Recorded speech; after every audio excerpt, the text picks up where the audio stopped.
আমরা যদি ক্ষমতায় ইনশাল্লাহ যেতে পারি 10 লক্ষ টাকার জন্য কোনো মর্গেজ লাগবে না। জামায়াত ক্ষমতায় গেলে দেশের সব বেকাররা পাবে 10 লক্ষ টাকা করে। কি অবাক হচ্ছেন? অবাক হওয়ার কিছু নেই। দেশের বেকারত্ব নিরসনে সবচেয়ে বড় পদক্ষেপ নিতে যাচ্ছে বাংলাদেশ জামায়াত ইসলামী। খবরটি ছড়িয়ে পড়ার পরে সামাজিক যোগাযোগ মাধ্যমগুলিতে শুরু হয়েছে বেশ আলোচনা সমালোচনা।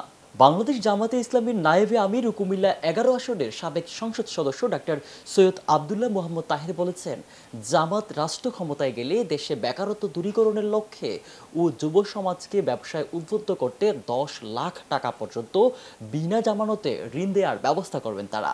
শনিবার বিকেলে বাংলাদেশ জামায়াতে ইসলামী ঢাকা মহানগরী দক্ষিণের উদ্যোগে রাজধানীর রমনা ইঞ্জিনিয়ারিং ইনস্টিটিউশনের মিলনায়তনে ব্যবসায়ী সমাবেশে প্রধান অতিথির বক্তব্যে তিনি এসব কথা বলেন। ইসলামী ব্যাংককে আমরা বলবো, এবং আমরা যদি ক্ষমতায় ইনশাল্লাহ যেতে পারি 10 লক্ষ টাকার জন্য কোনো মর্গেজ লাগবে না। 10 লক্ষ টাকা দিয়ে ভালো ব্যবসা হয় না। এখানে কনসোর্টিয়াম করবেন। কনসোর্টিয়াম মানে হচ্ছে কয়েকজনে মিলে এক ধরনের একটা কোম্পানি। যদি 10 জন করিয়ান তাহলে 1 কোটি, 100 জন হলে 10 কোটি, 1000 হলে 100 কোটি।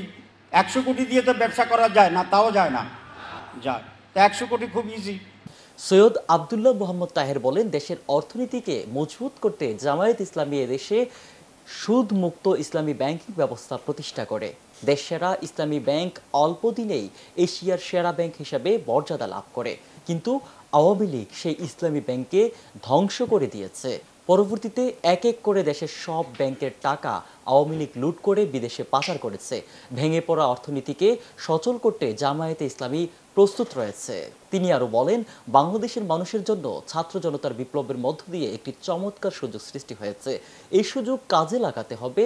পরিবর্তিত পরিবেশকে কাজে লাগিয়ে আগামীর বাংলাদেশ করতে ব্যবসায়ীদের প্রতি তিনি আহ্বান জানান। এ সময় তিনি ব্যবসায়ীদেরকে দেশপ্রেম বুকে লালন করে ব্যবসা করার অনুরোধ করেন।